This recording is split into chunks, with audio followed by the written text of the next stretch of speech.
দাড়িতে কাটিং করে ডিজাইন করা যাবে কিনা? দাড়িতে কাটিং করে ডিজাইন করা বলতে যদি বুঝান ওই যে ফ্রেঞ্চ কাট এটা সেটা, তাহলে এটা দাড়ির সাথে একটা তামাশা এবং মশকরা করা।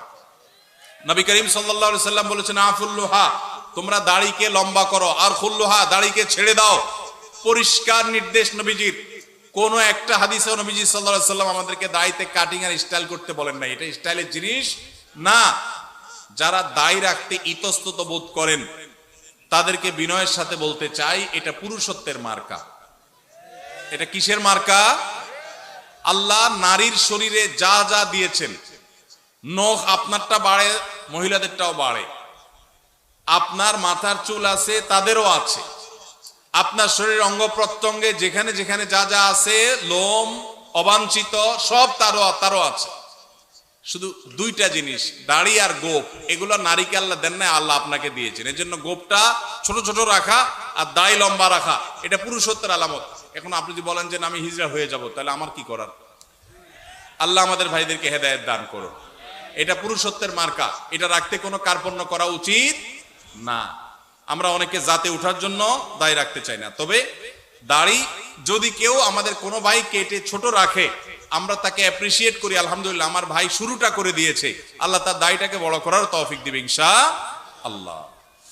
মোহতারাম, বয়স 22, অনার্স দ্বিতীয় বর্ষের ছাত্র, পড়ালেখার পাশাপাশি জব করে নিজের খরচ চালাতে পারি। একটা মেয়েকে পছন্দ করি, তাকে বিয়ে করতে চাই, কিন্তু বাবা মাকে অনেক বললেও রাজি হয় না। তাদের কথা লেখাপড়া আগে শেষ হোক, আমি যোগাযোগ যদি রাখি মেয়ের সাথে, তাহলে আমার পিতা মাতাও কি গুনাহের ভাগীদার হবে কিনা? ভাইরা আমার, এই পরিমাণ প্রশ্ন এই রিলেটেড, এটা সাইফুল্লাহ ভাই বাইসা দিয়ে দিছেন মানে ভালো প্রশ্নই দিছেন, আমি ভাইকে দোষ দিচ্ছি না। আমি বলতেছি এরকম প্রশ্ন 20টা আসলে একটার উত্তর দেওয়া লাগে। এখানে অনেক বাবাজিরা আছেন, গ্রাম এলাকা, একটু মনোযোগ দিয়ে শুনেন আল্লাহর হস্তে। এই যুগে বহু মুরব্বীরা, বহু বাবাজিরা, বহু চাচিরা তাহাজ্জুদ পড়তে পড়তে কপালে দাগ ফেলে দেওয়ার পরও শুধু জাহান্নামে যাবে ছেলেকে সময় মতো বিয়ে না করার কারণে।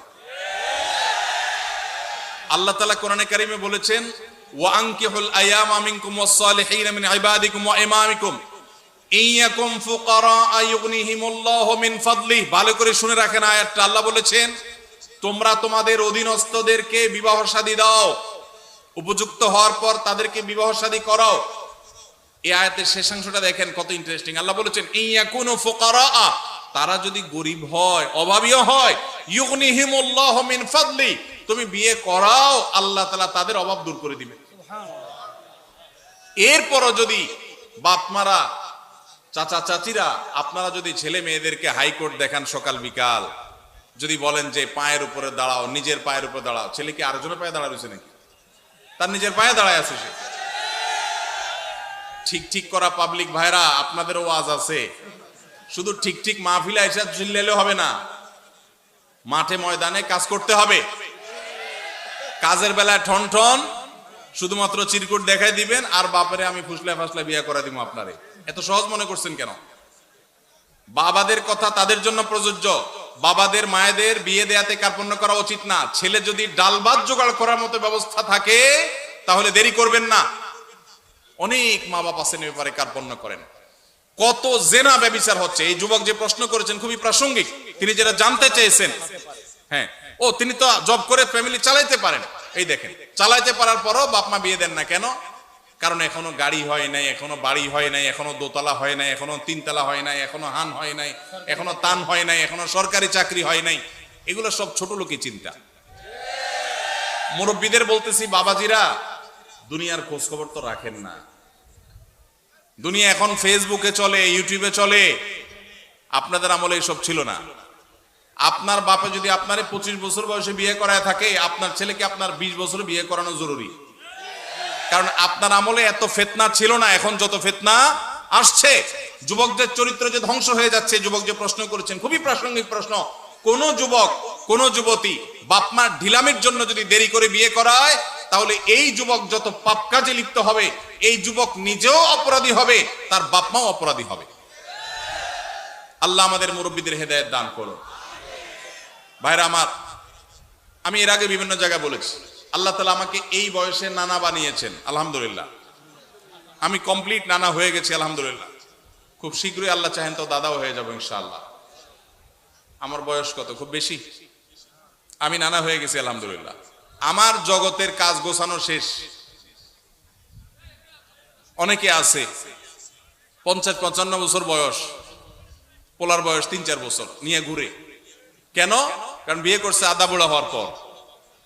আমরা সময় মতো বিয়ে করেছি, সব গোছগাছ করা কমপ্লিট, এরে বলে বাপের বেটা। আর বেশিরভাগ মানুষ এখন দেখা যায় নিজের পায়ে দাঁড়ানোর নাম করে বিয়েকে পিছাইতে পিছাইতে পিছাইতে বুড়া হয়ে সে তারপর বিয়ে শাদী করে। অতএব যুবক ভাইদের চরিত্র হেফাজতের জন্য মুরব্বীদের উপরে ফরজ। ভালো করে শুনে রাখেন, যে যুবক প্রশ্ন করেছেন সেই যুবককে বিয়ে করানো তার বাপ মার উপরে ফরজ, ফরজ, ফরজ। এই ফরজ তরক করার কারণে বহু মুরব্বীরা জাহান্নামে যাবেন। সমাজ ব্যভিচারে ভরে গেছে, শয়তান যুবকদের বিভ্রান্ত করছে। তাদের চরিত্রকে হেফাজত করবার জন্য বিয়ে করেন, আল্লাহকে ভয় করেন, তাদেরকে বিয়ে করার ব্যবস্থা করেন। 3 রাকাত নামাজে 5-7 বার হাই আসে, কিন্তু সারাদিন রাতে একবারও আসে না। এখন করণীয় কি? ভাইরা আমার, হাই আসার একটা বিশেষ কারণ আছে, সেটা হলো সাধারণত সেহেরের রোগী, ব্ল্যাক ম্যাজিক যেটাকে বলা হয়। আজকাল আধুনিক যুগের অনেক মানুষ আছেন যারা ব্ল্যাক ম্যাজিক বিশ্বাস করেন না। একটা হলো হাতের ভেলকি, যেটাকে জাদু বলেন। ওইটা তো চোখের ভেলকি, হাতের ভেলকি, সেটা ভিন্ন বিষয়। কিন্তু জাদুকে অস্বীকার করলে ইমানই থাকবে না। কোরআনে আল্লাহ তাআলা সেহের সম্পর্কে বহু আয়াত নাজিল করেছেন। আর জাদুর বাস্তবতা বোঝার জন্য আপনার শুধুমাত্র সত্যানুসন্ধানে দৃষ্টি থাকা দরকার। আপনি একটু তাকালে দেখতে পাবেন যে কিভাবে আল্লাহ তাআলার কোরআন কাজ করে মিরাকলের মতো। শুধু জাদুর রোগীকে যে ট্রিটমেন্ট করা হয়, কোরআন দিয়ে রুকিয়া করা হয়, এটা দেখলে আপনার ঈমান বেড়ে যাবে। তো এখন জাদুর রোগীদের অনেক সময় হাই বেশি আসে, হাই অহেতুক কোনো কারণ ছাড়া দেখবেন হাই তুলতে থাকে অসংখ্য। বিশেষ করে কোরআন তেলাওয়াত করলে এবং নামাজে দাঁড়ালে অস্বাভাবিক পর্যায়ে হাই আসা, এটা বেশিরভাগ ক্ষেত্রে সেহেরের আলামত হয়ে থাকে। আবার অনেকে সাধারণ অবস্থাতেও আসে। আবার অনেক সময় শরীর অলস থাকার কারণে, অনেকদিন না ঘুমায় থাকার কারণে হাই আসে। অনেকে নামাজে অলসতা আসে, সেটাও হয়, কিন্তু সেহেরের কারণে অনেক সময় হয়। সেজন্য সেহের কারণে হলে কোনো রাকির কাছে শরণাপন্ন হবেন। আমাদের এলাকা ফজরের আজানের আগে কিছুক্ষণ গজল জিকির করার পরে বিসমিল্লাহ বলে আজান শুরু করে। এটা কতটুকু সুন্নাহ? ভাইরা আমার, আজানের আগে কোনো বিসমিল্লাহ বলতে হবে না। আজানটা আল্লাহু আকবার, এটাই আল্লাহর নাম, এটাই জিকির। আবার বিসমিল্লাহ বলে আলাদা জিকির করার দরকার নাই, এটা সুন্নাহ দ্বারা সাব্যস্ত নয়। আজানের আগে আলাদা কোনো বিসমিল্লাহ বলার দরকার নাই, এটা সুন্নাত নয়। দ্বিতীয়ত হলো, আজানের আগে আবার এই যে গজল গাচ্ছেন, মানুষকে ডাকতেছেন, তাহলে আজানটা কিসের জন্য? আজান তো মানুষকে ডাকার জন্য। এই জন্য এটা সুন্নাহ সম্মত কোনো কাজ হতে পারে না। চাচাকে বাবা ডাকা যাবে কিনা? কেন, আপনার বাপ নাই? যে ভাই প্রশ্ন করছেন চাচারে বাপ ডাকবেন কেন? হতে পারে বাপ নাই, তো রূপক অর্থে বাপ ডাকলে ঠিক আছে। আমরা অনেক সময় মুরব্বীদের করি বাবাজি, ভাইকে বলি ভাই। আমি বললাম সাইফুল্লাহ ভাই, এর মানে কি উনি আমার মায়ের পেটে ভাই হয়ে গেছেন? তো এরকম কাউকে রূপক অর্থে বাবা ডাকা যেতে পারে, কিন্তু কাগজে কলমে কারণ নাম বাবা হিসাবে রাখা যাবে না যিনি আপনার জন্মদাতা পিতা নন। যেমন পালক বাবার নাম দিয়ে দিলেন কাগজে কলমে, এটা জায়েজ নাই। প্রচলন আছে ছোট আব্বা বড় আব্বা বলে। ও আচ্ছা, এলাকার প্রচলন আছে চাচাকে ছোট আব্বা, বড় চাচাকে বাপের বড় যিনি তাকে বড় আব্বা বলার, এরকম প্রচলন আছে। এটা কোনো অসুবিধা নেই, কারণ এখানে হাকিকি অর্থে বাবা ডাকা হয় না। আল্লাহ বলেছেন উদউহুম লিআবাইহিম হুয়া আকসাতু ইনদাল্লাহ, মানুষকে তার বাবার নামে ডাকবে। এখানে চাচাকে যে বাপ বলা হচ্ছে, এটা অরিজিনাল একদম প্রকৃত অর্থে বাবা, সে অর্থে না। বাবার মতো আম্মুর রাজুলের সিমু আবি, সেই অর্থে